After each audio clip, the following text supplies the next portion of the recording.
አሰላሙ አለይኩም ወረህመቱላሂ ወበረካቱ። ውድ ተመልካቾች እንዴት ናችሁ? ሰላም ናችሁ ወይ? በያላችሁበት ሰላማችሁ ይብዛ። አዲስ ጀማሪ ነኝ። በቅንነት ሰብስክራይብ አድርጉኝ እና ትንሽ ጥንምጥን ያለች የቁም ነገር የያዘች ግጥም ላንብብላችሁ። እስከ መጨረሻው አዳምጡኝ። ቁም ነገር ታገኙበታላችሁ ብዬ አስባለሁኝ። አብራችሁ ይቆዩ። ርዕሱ ጽጌረዳና ዳመና ይላል። የፀሐዩ ንዳድ ያጠቃት በብዙ ጠውልጎ የሚታይ የቅጠሏ ወዙ አንዲት ጽጌረዳ ቃሏን አስተዛዝና እንዲህ ተናገረች ለሰማይ ዳመና። ድርቁ በጣም ጎርቶኝ ይህኝ ስንገላታ እባክህ ጣልልኝ የዝናብ ጠብታ።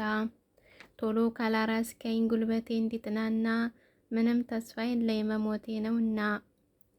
አሁን መሄዴ ነው ለትልቅ ጉዳይ ስመለስ መጥቼ ሳልፍ ባንቺ ላይ አዘንብልሻለሁ ጠብቅኝ እያለ ምንም ሳይጥልላት መንገዱን ቀጠለ።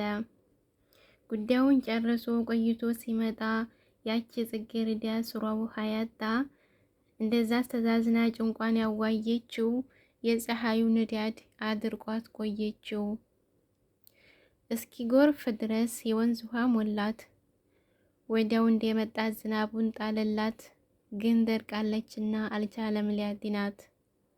ሳልደርስላት ቀረሁ አይ ጉድ እያለ ዳመናም ወደፊት ጉዞውን ቀጠለ።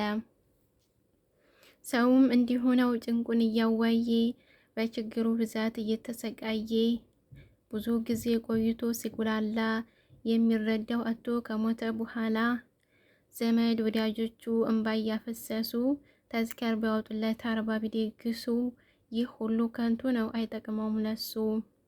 እውነት ተወደደው ሲቸገር ሲጎዳ በህይወት እያለ ሰው ወዳጁን ይርዳ የሚለው ግጥሙ ያው ቁም ነገር የያዘ ነው አጠር ብሎ እና ተወደዳችሁት ሰብስክራይብ አድርጉ። አስተያየታችሁን በኮሜንት አስቀምጡልኝ። አመሰግናለሁ። ሰላማችሁ ይብዛ።